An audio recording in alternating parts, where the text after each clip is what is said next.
সারা ভারতবর্ষের সাথে কোলাঘাটের rail station এলাকাতে সাইরেন বাজিয়ে লাইট বন্ধ করে সতর্কতা বার্তা দেন জিআরপি এবং আরপিএফ।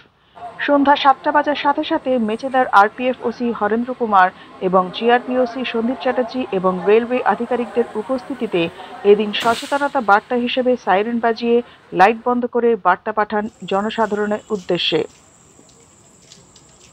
কোলাঘাট থেকে সত্যম নিউজের বিশেষ রিপোর্ট, আপনাদের সাথে আমি সুদীপা।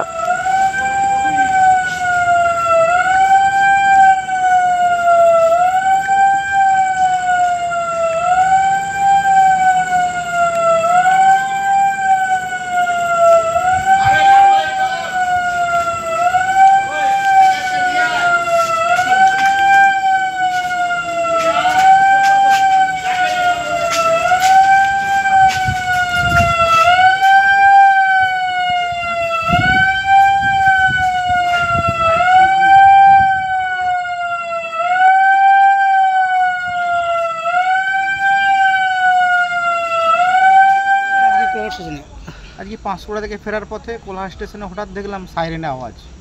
আমি তো নিজে স্তম্ভিত। তার পরবর্তী পর্যায়ে পুলিশ প্রশাসন বললো আপনারা বসে পড়ুন। আমরা বসে পড়লাম। কিছুক্ষণ অন্ধকার হয়ে গেল, যে পরে বুঝতে পারলাম যে যুদ্ধ পরিস্থিতি চলছে। সে মকড্রিলের ব্যবস্থা করেছে ভারতীয় রেল। তো ভারতীয় রেলকে ধন্যবাদ, এবং সেই সঙ্গে জনসাধারণকে, সাধারণ মানুষকে যেভাবে সচেতনমূলক যেভাবে বার্তা দিয়েছেন, এবং সেই সঙ্গে আমরা মনে করি একজন সাধারণ যাত্রী হিসাবে রেলের তরফে শুধু নয়, অন্যান্য প্রশাসন আধিকারিক তরফ থেকে এই ব্যবস্থা করলে এবং যে গ্রহণ করা হয়েছে উদ্যোগ, সেটা সদর্থক ভূমিকা, এবং জনগণ এটাকে সদর্থক ভূমিকা হিসেবে নিয়েছে, এবং আমরা সাধারণ মানুষ হিসেবে এটাকে অত্যন্ত আনন্দের সহিত দেখছি।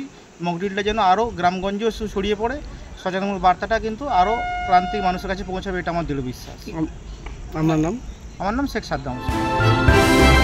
ভয় নয়, আপোষ নয়, শুধু সত্য খবর পরিবেশনার প্রত্যয়। সত্যম নিউজ।